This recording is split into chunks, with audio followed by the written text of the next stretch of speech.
आज के शो में। सियासतदानों की नैब खत्म करने की ख्वाहिश क्या जाती मफादात कार फरमा? कुलभूषण की अपील से मुताल्लिक ऑर्डिनेंस अपोजिशन सीख पा।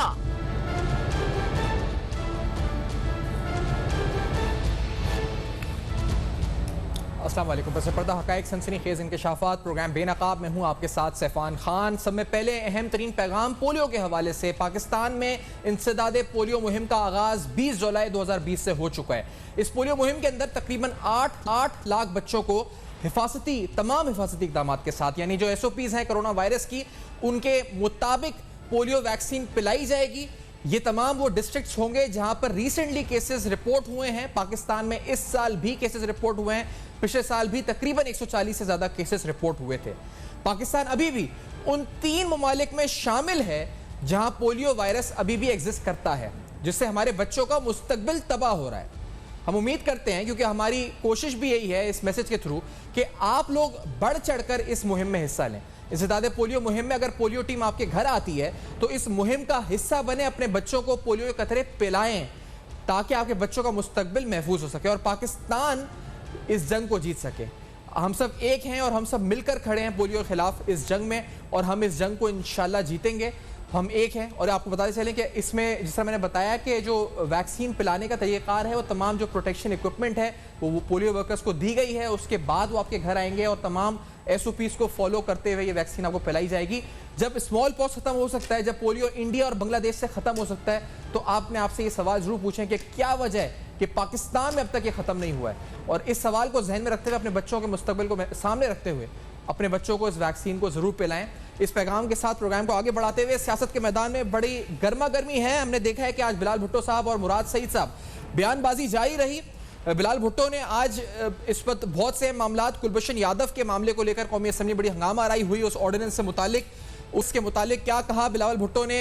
NROs जो हुकूमत ने दिए हैं, बकौल उनके क्या इल्जाम लगाए? Let's hear this first. Programme का आगाज करते हुए लेट्स हियर दिस।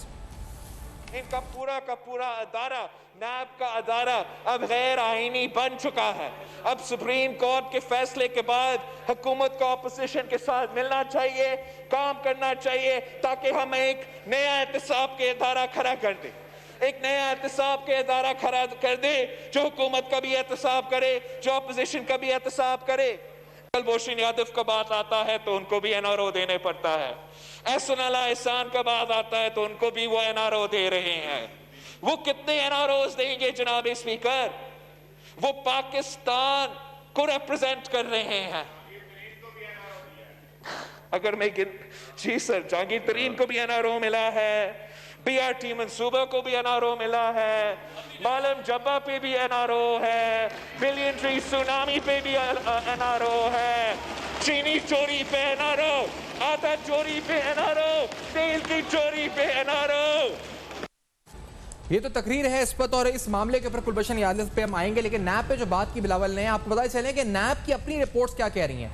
नैब की अपनी रिपोर्ट्स के मुताबिक नैब ने साल 2019 में तकरीबन 53,643 शिकायत मौसूल की, और ये शिकायत पिछले साल के मुकाबले में ज्यादा थी। नैब ने तकरीबन जो इनमें से शिकायत हैं जो 53,000 आई, इसमें से 42,670 शिकायत को प्रोसेस किया आगे। साल 2018 में जो इससे पहले शिकायत मौसूल हुई थी, वो उसकी तादाद कम थी, वो तकरीबन 48,591 शिकायत मौसूल हुई थी, और जिनमें से 41,414 शिकायत को प्रोसेस किया गया था।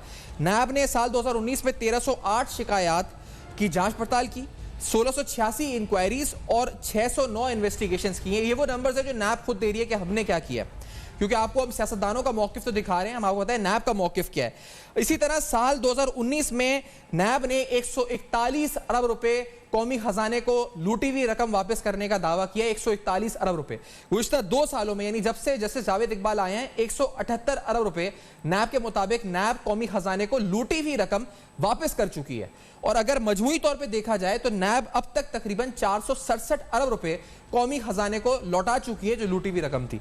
नैब के और डॉक्यूमेंट्स के मुताबिक कहा गया है कि तकरीबन 900 अरब रुपए मालियत के 1219 करप्शन रेफरेंसेस नैब के इस वक्त भी मुख्तलिफ अकाउंटेबिलिटी कोर्ट्स में जेर समात हैं, जेर इस वक्त अकाउंटेबिलिटी कोर्ट में सुने जा रहे हैं। मुकदमात 1219 रेफरेंसेस हैं। इसी तरह से ये भी कहा गया कि नैब की जो कन्विक्शन रेट है वो 68% से ज़्यादा है, और ये जो नैब का 68% रेशो है ये नैब के मुताबिक दुनिया में सब में ज़्यादा माना जाता है, कम से कम रीजन में तो सब में ज़्यादा माना ही जाता है। ये नैब का मौक़िफ़ है इस बारे में। प्रोग्राम को आगे बढ़ाते हुए अहमद जवाद साहब, पाकिस्तान तहरीक इंसाफ के इस वक्त सेक्रेटरी इत्तलात हमारे साथ मौजूद हैं। ब्रिगेडियर राइट फारूक हमीद साहब, साबिक डायरेक्टर नैब साथ हैं, आज हमरा पार्टी से हमारे साथ मौजूद हैं। फारूक हमीद साहब, तरामीम की बड़ी बात हो रही है, तरामीम का मुसवदा तैयार हो गया, आपने भी कोई मुसवदा ट्वीट कर दिया पीपल्स पार्टी का, क्या मुसवदा है? आप पहले अपना मुसवदा बताएं हमसे, फारूक हमीद साहब। बिस्मिल्लाहिर्रहमानिर्रहीम, बहुत शुक्रिया। आवाज आ रही मेरी आपको? जी देखें सुफियान, बहुत शुक्रिया आपने प्रोग्राम में इनवाइट किया। बात यह कि ये एक आप समझे एक सियासी डिमांड है, एक मुल्जिम की। ये आप मत कहें कि सियासतदानों की डिमांड है, ये मुल्जिमान की डिमांड है कि जनाब नैब एक गैर आइनी इदारा है। नैब बिल्कुल एक गैर आइनी इदारा नहीं, नैब आइन के एक आइनी इदारा है। हाँ, उसमें कोई खामियां हैं वो दूर की जा सकती हैं। सुप्रीम कोर्ट ने भी अपने वर्डिक्ट में कोई ऐसा फैसला नहीं दिया कि जी आप नैब को बंद कर दें, बल्कि उन्होंने तो ये कह दिया है कि ये वो मुतमिन नहीं है कि ये जो पेस ऑफ ट्रायल चल रहा है अकाउंटेबिलिटी कोर्ट में, वो ये कह रहे हैं कि जनाब 120 एडिशनल कोर्ट कायम किए जाएं और 90 दिन में उनका फैसला होना चाहिए। और इससे इंडिकेट क्या कर रहा है कि सुप्रीम कोर्ट चाहता है कि ये इदारे में जो थोड़े बहुत रिफॉर्म है, बिल्कुल मीनिंगफुल रिफॉर्म होनी चाहिए, लेकिन एहतसाब का अमल तेजी से चलना चाहिए पाकिस्तान में। दूसरी बात यह है कि मैंने जो ट्वीट किया था, देखें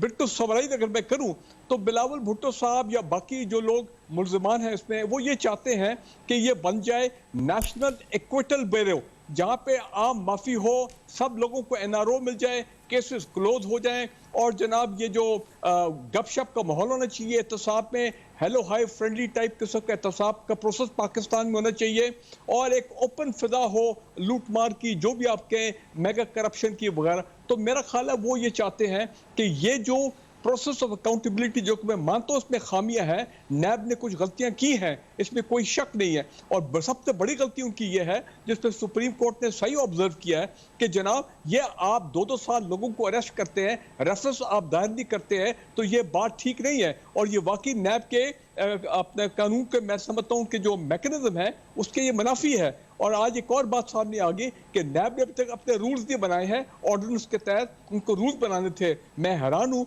कि अभी तक वो रूल्स क्यों नहीं बना सके। दूसरी बात इंपॉर्टेंट ये है, देखें इस वक्त जो मुल्जिमान है वो ये चाहते हैं, चाहे वो पीपल्स पार्टी के हो, PMLN की एक और बात जो है वो बिल्कुल जायज है कि ये वन साइडेड मामला क्यों चल रहा है। जनाब मामला 2 साइडेड होना चाहिए कि जो PTI में जो अभी भी मेगा स्कैम सामने आए हैं, उनके लोगों को, जो मुल्जिमान हैं, उनको क्यों नहीं जो है अभी तक अरेस्ट किया गया, फिर उनको भी अरेस्ट करें उसी तरह जिस तरह पीपल्स पार्टी PMLN के लोगों को कर रहे हैं। तो लेकिन देखें ना, फेयर अकाउंटेबिलिटी तो ये होती है ना, अक्रॉस द बोर्ड करे, ताकि कोई ये ना कि वन साइडेड मामला हो रहा है, क्योंकि वन साइडेड होगा तो सुप्रीम कोर्ट की ऑब्जर्वेशन सही है कि फिर वो परसीव किया जाएगा कि ये पॉलिटिकल विक्टिमाइजेशन है, ये परसीव किया जाएगा ये पॉलिटिकल इंजीनियरिंग है, जो कि नैब का बिल्कुल मकसद नहीं होना चाहिए, और ना ये काम ऐसा होना चाहिए, ना हम इसकी पाकिस्तान की अवाम इसकी इजाजत देंगे। तो दूसरी इंपॉर्टेंट चीज ये है कि आज चेयरमैन है अपना चेयरमैन बिलावल साहब, वो बात कर रहे हैं कि नैब को बंद कर रहे हैं। मैं आपको ले जाता हूँ 25 मार्च 2008 तो मैं इसके 25 मार्च को जब आप ले जा रहे हैं, इस हकीकत पर आऊंगा, पीपल्स पार्टी भी साथ होगी, हमारे साथ है कुलभूषण यादव, के मौजू पर भी हम आएंगे इस छोटे से ब्रेक के बाद। बेनकाब में हमारे साथ में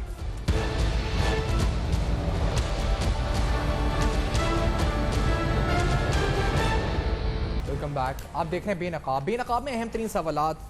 नैब को खत्म करने की ख्वाहिश, आखिरकार पीछे क्या कारफरमा इस पर इरादे हैं, क्या नीयत है, इस पर आने से कबल जो फैक्ट्स एंड फिगर्स आपके सामने रखे हैं, नैब की अपनी कारकर्दगी क्या है, स्टैटिस्टिक्स क्या कहते हैं। 141 अरब रुपए 2019 में और 178 अरब रुपए 2 सालों में।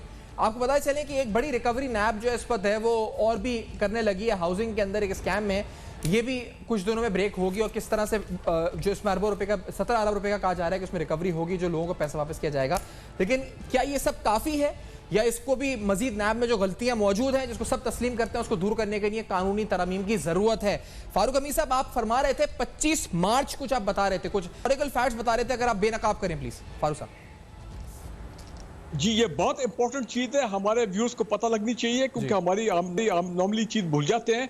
25 या 26 मार्च को जब पीपल्स पार्टी गवर्नमेंट का आई थी 2008 के एनओआर के बाद जो उनको मिला था जनरल मुशर्रफ के हाथों से, तो जो पहली तकरीर थी मोहतरम प्राइम मिनिस्टर उस वक्त यूसुफ रजा गिलानी साहब की, उन्होंने फ्लोर ऑफ द हाउस पे कहा था कि हम नैब के दायरे को बंद करने जा रहे हैं। तो जनाब, नैब का दायरा वो गवर्नमेंट पावर में थी, उन्होंने क्यों नहीं बंद किया? इसलिए नैब को बंद नहीं किया उन्होंने क्योंकि उन्होंने उस 5 साल में जो बाद में एनआरओ जो है कैंसिल हो गया था, वो तमाम केसेस उन्होंने ख़त्म कराने थे, वो तमाम इंक्वायरी इन्वेस्टिगेशन उन्होंने ख़त्म करानी थी, अपने तमाम एसेट्स उन्होंने वापस लेने थे। और आपको मैं एक आज शेयर कर रहा हूँ जो कभी मैंने किसी से बात शेयर नहीं की। 2008 में और जब पीपल्स पार्टी की गवर्नमेंट नहीं आई, हमें नैब हेडक्वार्टर से बाकायदा ये कम्युनिकेशन आई कि जनाब अब आपका जो रिकॉर्ड है, आपकी रिकॉर्ड की सेफ्टी में आपको खास मोहतात होना चाहिए, क्योंकि हमारे पास रिपोर्ट्स हैं कि कुछ इरादे ठीक नहीं है। नैब का रिपोर्ट, ये स्विस केसेस का रिकॉर्ड आगे पीछे गड़बड़ हो सकती है। तो what I am trying to say is कि ये एक तो ये बैकग्राउंड है। 2008 में आप जब नैब लाहौर में थे, डायरेक्टर थे नैब लाहौर में, इन्वेस्टिगेशन डायरेक्टर थे, उस वक्त आप कह रहे हैं कि आपको ये कम्युनिकेशन नैब हेडक्वार्टर इस्लामाबाद से आई कि अपने रिकॉर्ड को आप महफूज रखें। तो इसमें आपने इंटरप्रेट ये किया कि क्या कोई सियासी पार्टी आपको रिकॉर्ड छीन सकती है? क्या मतलब आपने इंटरप्रेट किया इसका? ये नाम लिया गया कि आपको खतरा है? देखिए, पीपल्स पार्टी, अच्छा देखिए उन्होंने पार्टी का नाम नहीं लिया, उन्होंने कहा रिकॉर्ड को आप सेव करें। और उसकी वजह यह थी कि उस वक्त पीपल्स पार्टी नई आई थी, नैब के पास बड़ा वैल्यूबल रिकॉर्ड था, खासकर स्विस केसेस का और जरदारी साहब का सारा और बाकी के केसेस जो थे।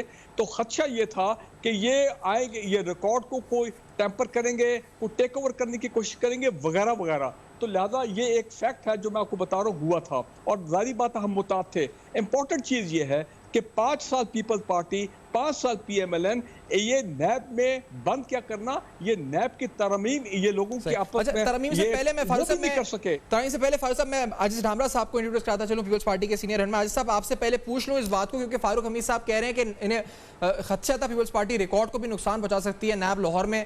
आपका, क्योंकि आप लोग क्या शुरू से ही नैब के खिलाफ थे, जिस तरह अभी बता भी रहे कि गिलानी साहब ने भी कहा, तो शुरू से ही एजेंडा है कि नैब के खिलाफ। आजिज ढामरा साहब, प्लीज योर कमेंट। मादरत के साथ, ये कौन साहब थे जो बात कर रहे थे? ये ब्रिगेडियर फारूक हमीद साहब हैं जी, ब्रिगेडियर फारूक हमीद साहब डायरेक्टर इन्वेस्टिगेशन नैब लाहौर रह चुके हैं, ये हमारे साथ प्रोग्राम में है जो ये बोल रहे हैं। आजिज ढामरा साहब, आपका मौक़िफ़। नैब पंजाब। नैब पंजाब।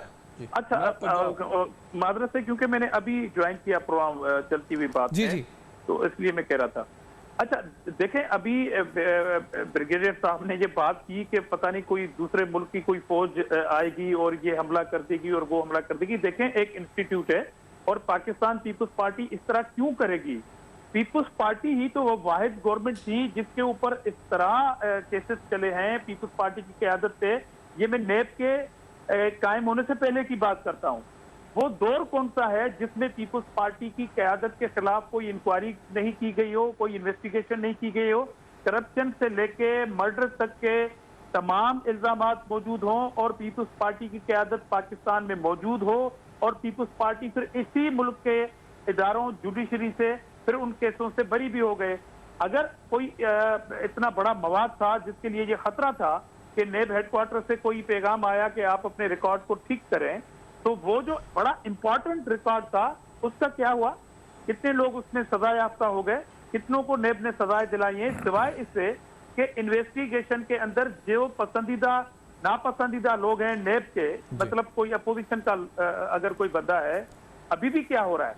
अभी तो पीपल्स पार्टी नहीं है, मगर ये नैब के चेयरमैन क्यों फरमा रहे हैं कि मैंने हुकूमत का एहसास किया तो हुकूमत गिर जाएगी और फिलहान लोगों के मेरे पास लेकिन आजम साहब ने जो सवाल पूछा ना, ये सवाल का जवाब मैं पहले सवाल आपने बड़ा रेलेवेंट सवाल पूछा है आजम साहब। मैं पूछना ये चाहता हूं कि अगर इतना बड़ा वेट मवाद था नैब के पास तो सजा क्यों नहीं हुई? सजा क्यों नहीं हुई फारूक हमीद साहब? वो सारा था आपके पास स्विस अकाउंट्स का, अगर नैब पे लाहौर में उसका आचार बना के आपने सेल कर दिया तो आजिज हमरा साहब पूछ रहे हैं आपका योर आंसर फारूक हमीद साहब प्लीज।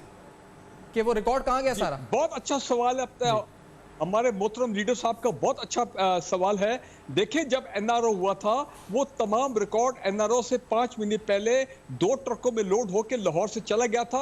वो स्पेशल जो सेल था अपना स्विस केसेस का, वो उसको डिसबैंड कर दिया गया था और वो रिकॉर्ड इस्लामाबाद चला गया था।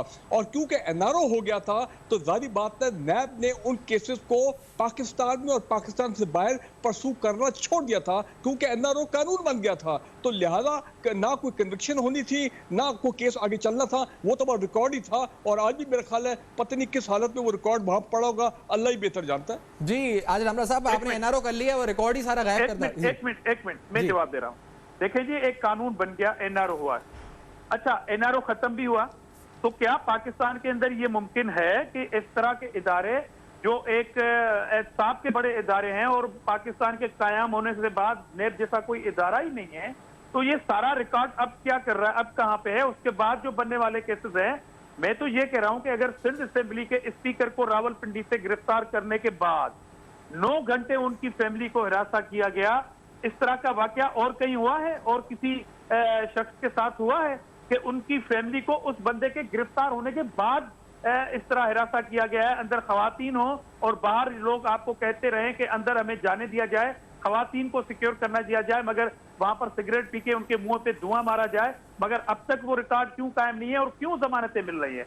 आज ख्वाजा साद रफी को जमानतें क्यों मिल रही है और पीपुल्स पार्टी को छोड़ दें कि बिलावल भुट्टो जरदारी साहब नेब के बारे में क्या कह रहे हैं? वो तो जजमेंट को कोट करते वो ये बात करते हैं जुडिशरी के हवाले से।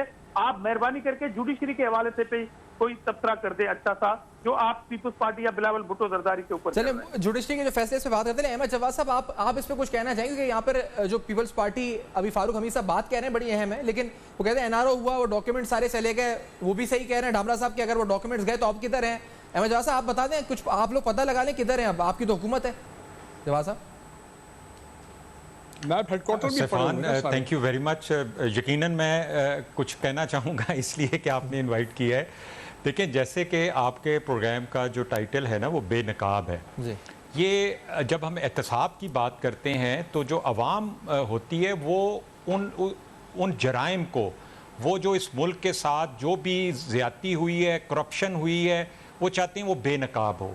और उस बेनकाब करने में जो इम्पोर्टेंट चीज़ ये है कि अगर आप मेरा एहतसाब करें और मेरे साथ वाले बैठे हुए शख्स का एहतसाब ना करें तो मैं ज़रूर है उसके ऊपर ऑब्जेक्ट करूँगा कि जी इसका भी एहतसाब करें।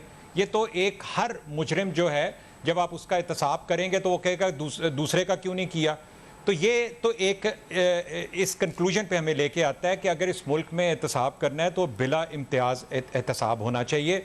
वो सिर्फ सियासी लीडरों का या सियासी पार्टियों का नहीं बल्कि तमाम पब्लिक ऑफिस होल्डर्स का भी एहतसाब होना चाहिए। उन तमाम बड़े बड़े अशराफिया का कि जिन्होंने इस मुल्क में दौलत इकट्ठी की है और उस दौलत के पीछे वो फाइलें हैं जिनके नीचे पहिए लगे होते हैं। तो ये तो एहतसाब अवाम ये कहती है सबका करें, वो कहते हैं बेनकाब करें। देखें, ये तो इसका पर्सपेक्टिव हो गया। अब ज़रा एनआरओ के ऊपर आ जाएं।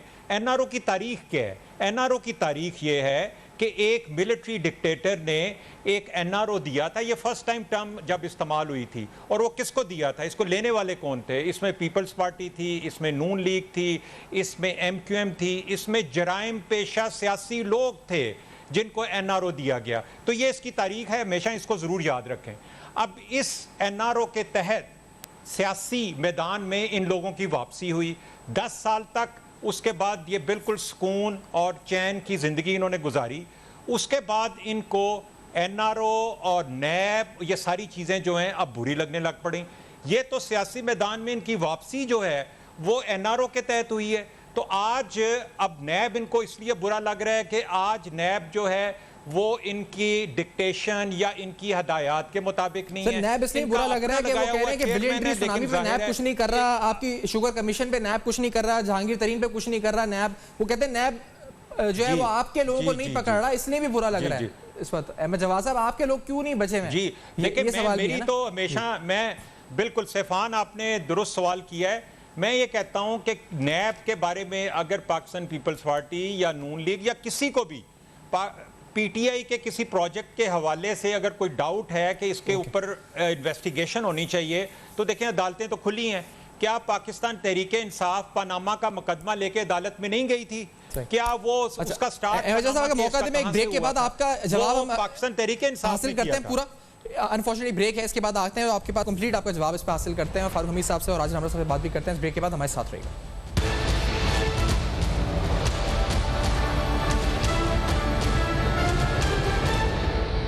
Welcome back. आप देख रहे हैं बेनकाब। बेनकाब में अहम तरीन सवालात नैब के हवाले से, नैब पर उठने वाले सवालात, नैब की अपनी कारकर्दगी रिपोर्ट क्या कहती है, क्या नंबर्स क्या कहते हैं, रिकवरीज, इंक्वायरीज, जो डेटा है वो क्या कहता है साल 2019-2018 का और पिछले 5 सालों का, और जो अब तक नैब बनी है अब तक कितनी रिकवरीज नैब कर चुकी है, सारी आपके सामने रखी है। मैं जवाब साहब, आप तहरीक इंसाफ की तरफ से आप बता रहे थे कि अगर हम पर केसेस हैं और आगे नहीं बढ़ तो अपोजिशन को हक है कि अदालत जाएं, और बहुत से केसेस में अपोजिशन गई है, नैब भी गई है, अदालतें भी शायद अप्रोच की हैं BRT वाले मामले पर और दीगर मामला पे जो सेरे समात हैं, लेकिन वो कहते हैं कि जो गैर जानिबदारी जो वो देखना चाहते हैं वो नजर नहीं आ रही उन्हें। अब इसका क्या है जवाब साहब, ये उन्हें लगता है कि नैब इज टिल्टेड, तो ये इल्जाम है जिसकी वजह से नैब की कारकर्दगी पे एक जो इल्जाम लगता है वो ये है। अहमद जवाब साहब देखें, अगर नैब टिल्टेड है तो अदालतें तो टिल्टेड नहीं है। जहां से इनको तमाम जमानतें मिली हैं वो तो टिल्टेड नहीं है, वहां से तो इनको रिलीफ मिला है। तो फिर ये अदालतों में अपने केसेस जाके लड़ें और बताएं कि PTI ने करप्शन की है। जिस केस में भी ये समझते हैं वहां पे जाके अपना एविडेंस लेके जाएं, उसको खाली टॉक शोज तक क्यों महदूद रखा जाए। और देखें, नैब का मैं आपको बताऊं कि ये सिर्फ एक मैटर ऑफ कन्वीनियंस की बात है। जब आपको वो कन्वीनियंस थी, जब वो आपके ताबे थी, 10 साल तक आपके ताबे थी, तो आपको नैब के कानून पे भी कोई एतराज़ नहीं था, नैब की ऑर्गेनाइजेशन पे भी कोई एतराज़ नहीं था। अब वो आपके ताबे नहीं है, इसलिए आपको नैब चुभ रही है। और जब आप NRO की बात करते हैं तो ये क्यों भूल जाते हैं कि इस मुल्क में बाबाए NRO कौन है? वो कौन है कि जिनको सबसे पहले NRO जिन्होंने हासिल किया था वो पीपल्स पार्टी की लीडरशिप है, वो नून लीग की लीडरशिप है, वो दूसरे सियासी पार्टियां हैं उनकी लीडरशिप है। ये तो NRO की बात ही नहीं कर सकते। इनसे ये सवाल पूछा जाना चाहिए कि आप अगर मौलाना फजलुर रहमान यहाँ इस्लामाबाद में धरना देते हैं तो ये वहाँ पे नज़र नहीं आते, मुस्लिम लीग नून नज़र नहीं आती, फजलुर रहमान जो है वो बाद में शिकायतें करता फिर रहा है कि ये क्या हुआ मेरे साथ जी, मुझे तो ये छोड़ के चले गए। और उसके पीछे क्या वजह है? क्या उसके पीछे एक ज़मानत है? यानी कहने का मकसद ये है कि आज आप इनकी ज़मानतें कर दें, आज हम इनको बरी कर दें, तो उसके बाद नैब पे भी एतराज़ ख़त्म हो जाएगा, एहतसाब पे भी एतराज़ ख़त्म हो जाएगा और सब सुख चैन की ज़िंदगी इस मुल्क में गुजारेंगे। नहीं, नैब के बारे में तो जब नैब के अरेस्ट जो चेंजेस आई थी, अरेस्ट पावर्स और दीगर मामलों में, तो इमरान खान साहब ने भी कहा था कि मेरे दोस्त परेशान थे, वो भी सही हो गए, और मतलब उनके लिए भी अच्छी खबर है। जब वो कराची में उन्होंने बात की थी, उसके बाद आपके फवाद चौधरी साहब भी एक बार जो हेलीकॉप्टर वाला केस था वज़ीर आज़म पर, उन्होंने बोला कि एक ऐसा केस बना दिया। तो आपके अपने वजीर भी बयान देते रहे नैब के एटीट्यूड पे, अहमद जवाद साहब, आपकी अपनी पार्टी के लोग भी बयान देते रहे, तो आप लोग भी कहीं ना कहीं तो खामियां होंगी, या आप लोग कह रहे नहीं ओके है, सब ठीक है, फिर क्यों बयान दिया? जी बिल्कुल सैफान, मैं आपकी बात से 100% एग्री करता हूं।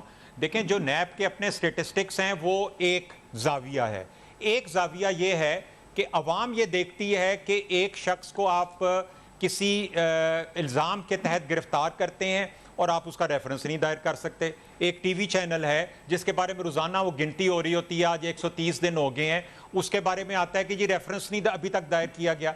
तो देखें, ये तो फिर अवाम का, मीडिया का एक ओपन चैलेंज होता है नैब के साथ कि आप अगर किसी को गिरफ्तार करते हैं तो आप में कम से कम इतनी कैपेसिटी तो होनी चाहिए कि आप उसका रेफरेंस, उसका चार्ज दायर करें ताकि उसको प्रोसिक्यूट किया जाए।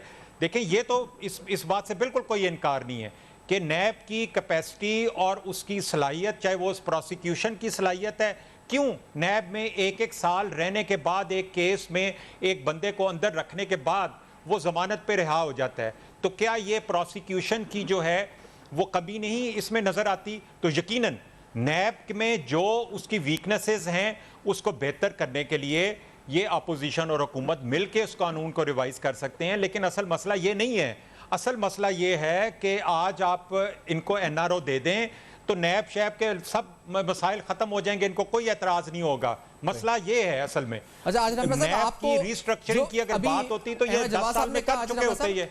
जो पुरानी वाली नैब थी, और मैं भी कहूँ कमरुज़्ज़मान चौधरी साहब की नैब थी, तो उस वक्त इतनी मैंने तनकीद नहीं आपकी पार्टी से भी और पीपल्स पार्टी नून लीग कहीं से नहीं सुनी, और इससे पहले भी नहीं सुनते थे। अभी जावेद इकबाल साहब 2 साल में 178 अरब की रिकवरी कर चुके हैं, तो अब ज्यादा तनकीद आप लोगों की तरफ से आ रही है। वजह इसकी क्या है इस वक्त आज हमरा साहब? देखें, पहली बात तो अहमद जवाद साहब ने जो बातें की अभी, पता नहीं क्यों जब हम बात नैब की करते हैं, उस पर तनकीद करते हैं तो गुस्सा पीटीआई को आ जाता है, और जब पीटीआई के ऊपर तनकीद बिलावल भुट्टो जरदारी करते हैं तो गुस्सा एहसानुल्लाह एहसान को आ जाता है और वो धमकी दे देते हैं। एक तो ये अजीब मसला इनका कनेक्शन का जो वो समझने से हम काफिर हैं। और जहां तक अभी इन्होंने बात की ना कि नेब का जो मसला है पीआरटी के इशू पे और मालूम जब्बा पे, आपको याद होगा कि पीपुल्स पार्टी केपीके की क़यादत ने एक डेलीगेशन बना के नेब के हेडक्वार्टर को रिमाइंडर दिलाया था, मगर पीआरटी पे ये क्योंकि ये सो कॉल्ड एक क्रेडिबल हुकूमत है वो छुप गई इस पे। भाई आप अगर आपके हाथ साफ हैं, आप कोई करप्शन कर ही नहीं सकते। आप तो अभी भी कह रहे हैं कि 31 दिसंबर 2020 तक कंस्ट्रक्शन कंपनी में 30 अरब रुपए की सब्सिडी दी है इन्होंने, और उन्होंने लोगों को ऑफर की है कि जहां से भी आप पैसा इन्वेस्ट करेंगे आपसे पूछा नहीं जाएगा। अब यहाँ पे नेब का काम नहीं होता है कि भाई गवर्नमेंट ने तो ये बात कर दी, मगर हमें खदशा है कि जो लोग यहाँ पे इन्वेस्ट करेंगे वो पैसा कहाँ से आएगा। अगली बात मैं कहना चाहता हूँ, अलीम खान, उसको जमानत पे रिहा होते हुए 1 साल हो गया। अच्छा, नेब अगर अपोजिशन के किसी रहनुमा को कोई जमानत मिलती है तो वो उस जमानत के एहतसाब अदालत की जमानत के अगेंस्ट अदालत में चैलेंज कर देती है उस चीज को। अलीम खान केस में मैं आपसे पूछना चाहता हूं, और मैं अपनी कम अकली की वजह से ये पूछ रहा हूं, आप मुझे गाइड कीजिएगा कि नेब ने अलीम खान की जमानत के अगेंस्ट गई किसी अदालत में? 3 महीने का अपील का टाइम होता है, वो टाइम बॉस हो गया है। 1 साल हो गया अलीम खान को जमानत पे रिहा होके, और नेब जो है वो नहीं गई किसी भी अदालत उसको चैलेंज करने के लिए। और दूसरी बात कि नेब के चेयरमैन बेचारे अगर ये कहें कि जी हमारे पास सब कुछ मौजूद है मगर किसी की सेहत का मामला है वजीर की, और इन हुकूमत के खिलाफ हमने कार्रवाई की तो ये हुकूमत गिर जाएगी। कमर जमान इंटरव्यू में कहा था ना, वो वीडियो नहीं थी। ये नेब चेयरमैन अंडर प्रेशर है, एक वीडियो, इससे कौन इनकार करेगा? कोई भी नहीं कर सकता। और प्राइम मिनिस्टर साहब जब ये ऑर्डिनेंस लाए, उन्होंने कहा कि मेरे दोस्त परेशान हो रहे हैं नेब की वजह से, और अचानक ऑर्डिनेंस गवर्नमेंट लाया। ये तो नेब को पावरफुल करना चाहते हैं। नेब से तो इरिटेशन पीपल्स पार्टी को है, पीएमएल-एन को है, तो भाईजान आप ऑर्डिनेंस कैसे लेके आए किसी मशवरे के बगैर? आप नेब के कानून को क्यों तब्दील कर रहे हैं? सही। फारूक अमीर साहब, ये अलीम खान वाली जो बेल अगर उनकी जो हुई थी उसके बाद अगर चैलेंज नहीं हुई तो इस पर आप क्या आप बता सकते हैं क्यों नहीं हुई नाब की तरफ से? फारूक अमीर साहब देखिए, जो हमारे मोहतरम पीपल्स पार्टी के लीडर हैं वो बिल्कुल सही फरमा रहे हैं।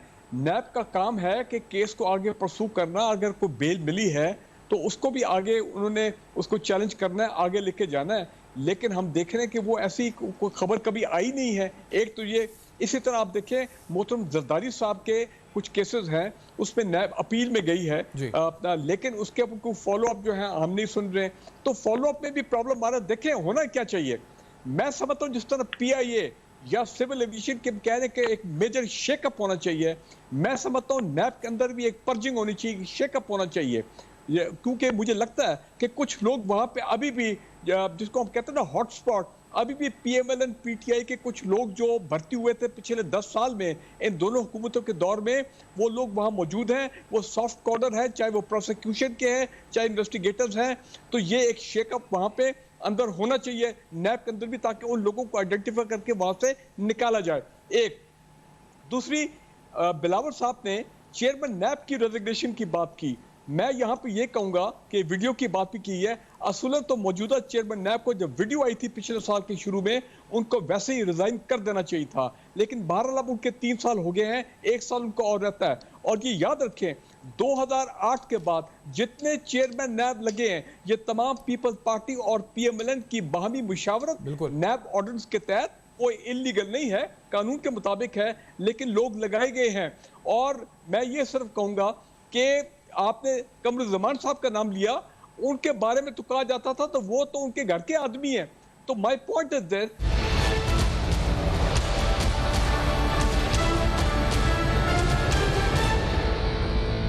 Welcome back. आप देख रहे हैं बेनकाब। बेनकाब में अहम तरीन सवालात, नैब पर उठने वाले सवालात और नैब की अपनी कारकर्दगी क्या रही, नैब की ज़बानी यानी नैब किन फिगर्स और फैक्ट्स को पेश करती है अपनी इंक्वायरीज, इन्वेस्टिगेशंस, कंप्लेंट्स, और कितने रेफरेंसेस नैब ने कहा है कि उसने अब तक ज़ेर समात हैं। 900 अरब मालियत के 1200 से ज़ायद रेफरेंसेस अकाउंटेबिलिटी कोर्ट्स में ज़ेर समात हैं। इसके अलावा नैब तकरीबन 141 अरब रुपए 2019 में रिकवरी और 178 अरब रुपए पिछले 2 साल में रिकवरी कर चुकी है। नैब ये भी कहती है कि मजमूई तौर पर 460 अरब से ज़्यादा रुपए वो जब से कायम हुई है अब तक रिकवर कर चुकी है, यानी लूटी हुई रकम कौमी खजाने में जमा करा चुकी है। नैब की जानिब से ये तमाम फैक्ट एंड फिगर्स सामने रखे गए हैं, लेकिन हम देख रहे हैं कि मुख्तलिफ सियासी जमातें चाहती हैं कि नैब ही को सिरे से ख़त्म कर दिया जाए। आखिर इसकी वजह क्या है, आज प्रोग्राम में जानने की कोशिश करी। For feedback you can write us email address, Facebook and Twitter जो आपके सामने फ्लैश कर रहे हैं। देखते रहेगा अब तक, अपना बहुत ख्याल रखिए।